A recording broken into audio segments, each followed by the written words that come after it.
és conosco, Senhor, exultemos de alegria.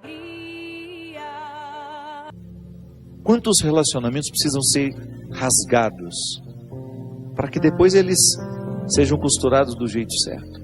Fazer cair por terra todas as ilusões que nós temos do outro, ou todas as pretensões que nós julgamos em cima do outro. Não, o outro não tem que corresponder às minhas expectativas. O outro tem que ser ele. E se por acaso houve uma empatia comigo, ali construímos uma relação de amizade, se não, uma relação de respeito só. Mas é preciso rasgar. Nós precisamos viver o enfrentamento. O enfrentamento que depois vai provocar uma libertação em nós. Enfim, a vida sempre vai nos pedir uma observação. A vida sempre vai pedir de nós calma, paciência, porque com pressa nós passamos por cima de todas essas necessidades e não somos capazes de reconhecê-las. Tudo tem seu tempo, há um momento oportuno para cada coisa debaixo do céu. Tempo de nascer, tempo de morrer, tempo de plantar, tempo de arrancar o que foi plantado, tempo de matar, tempo de curar, tempo de destruir, tempo de construir, tempo de chorar, tempo de rir, de lamentar, de dançar, tempo de espalhar pedras e tempo de as ajuntar. Tempo de abraçar e tempo de afastar-se dos abraços. Tempo de procurar, tempo de perder. Tempo de guardar, tempo de jogar fora. Tempo de rasgar e tempo de costurar. Tempo de calar e tempo de falar. Tempo do amor, tempo do ódio, tempo da guerra, tempo da paz. Muitas vezes nós matamos a nossa vida, ou matamos a oportunidade de viver bem, porque nós não somos capazes de fazer a leitura correta do que o tempo está nos pedindo. Porque é assim mesmo. Cada dia o tempo vai nos pedir alguma coisa. E é esse olhar atento que vai dando a gente essa condição, essa clareza de perceber o que de fato hoje grita pelo meu nome. O que de fato hoje chama por mim? Qual é a realidade hoje que é inadiável? Minha gente, às vezes nós somos tão negligentes na percepção disso, que às vezes nós desperdiçamos um mês, um ano, 10, 20, colocando o nosso empenho numa realidade que nem era para aquele momento. E é por isso que é tão interessante a gente desenvolver a habilidade de dizer não e de dizer sim. Porque essa é uma habilidade que só a maturidade nos traz.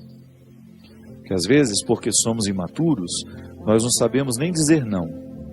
Não sabemos olhar as urgências do tempo. Então a gente vive para agradar o outro. Não.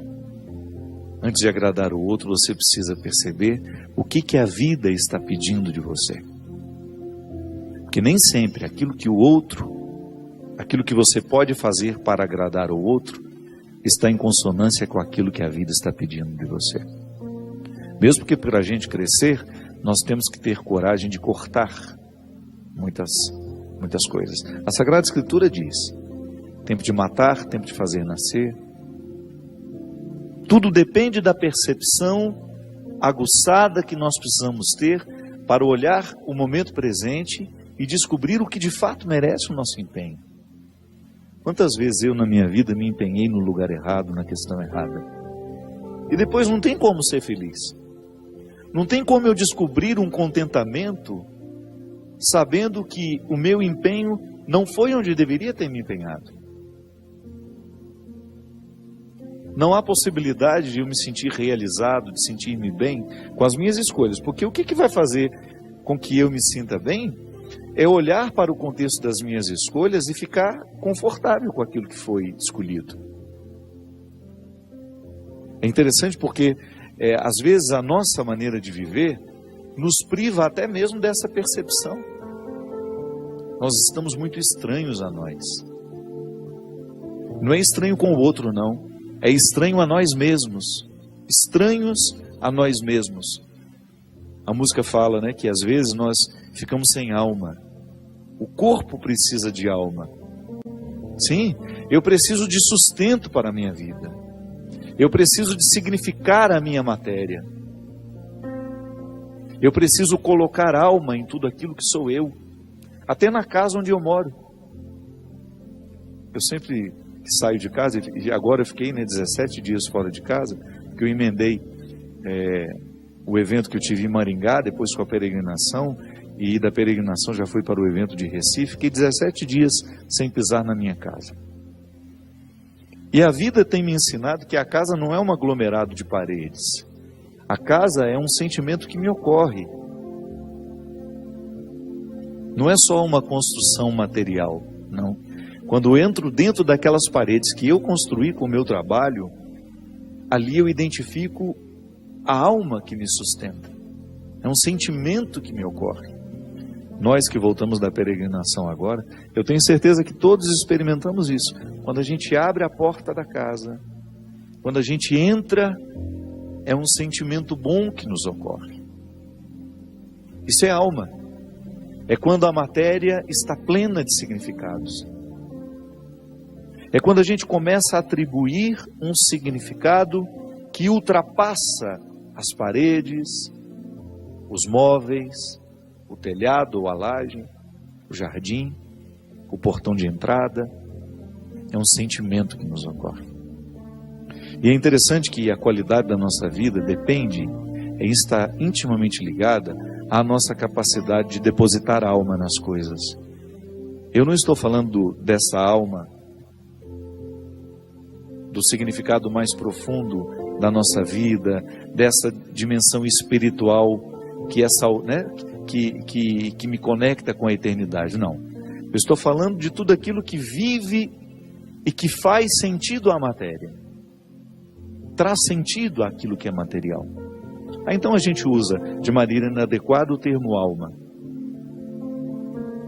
Perceber que os meus objetos estão perpassados por um significado que ultrapassa a matéria. Como dizia Rubem Alves, né? Existem coisas que são mais que coisas, são coisas que nos fazem lembrar. Isso é, virar um sacramental. Da mesma maneira como eu trago uma lembrancinha da viagem, aquilo é para mim apenas um sacramental de alguma coisa que foi boa, que foi vivida, que foi experimentada, que me fez bem. Mas agora, na minha oportunidade de colocar alma neste corpo, nessa oportunidade única que eu tenho de viver diariamente bem a minha vida e assim inflar ar em tudo isso, da mesma maneira como eu percebo essa outra alma das coisas, da minha casa quando chego, de um sentimento que me ocorre.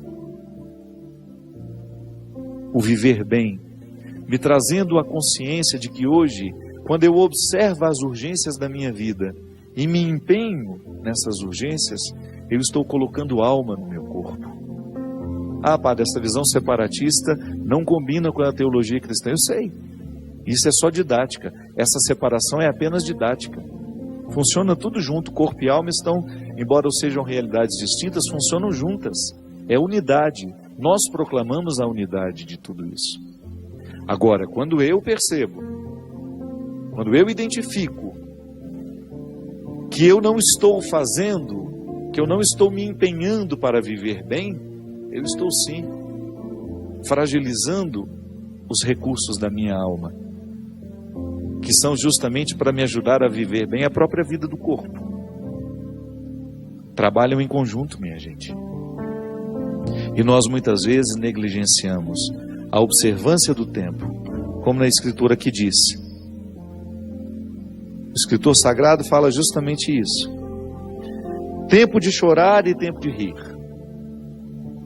Há momentos que a própria vida te mostra a necessidade de chorar, de jogar para fora os seus excessos, de não ter medo da tristeza, de permitir que essa tristeza cave dentro de nós as suas riquezas, e que nos ajude a encontrar a pedra preciosa que só o sofrimento poderia nos levar a conhecer. Depois vem o riso. O riso não nasce por acaso. A gente já cantava aquela música também, né? Ando devagar porque já tive pressa e trago esse sorriso porque já chorei demais.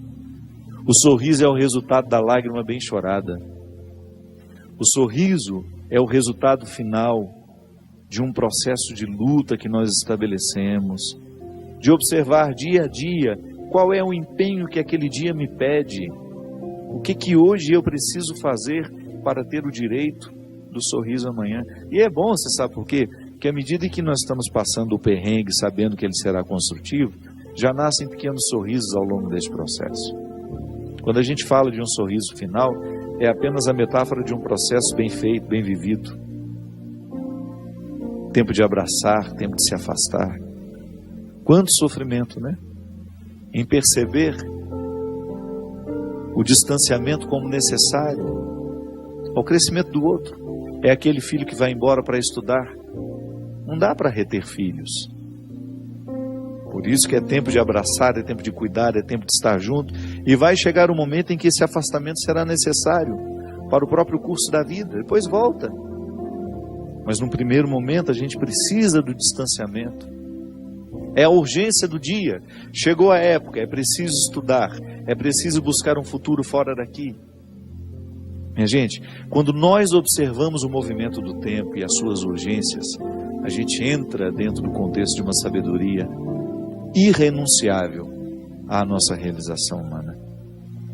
Tempo de rasgar, tempo de costurar. Se a gente não tem coragem, muitas vezes, de rasgar algumas realidades, depois jamais conseguiremos viver a libertação dela. Hoje até escrevi sobre isso. Muitas vezes nós lamentamos perder. E quando na verdade a gente vai observar aquilo que a gente perdeu, não foi perda, foi libertação.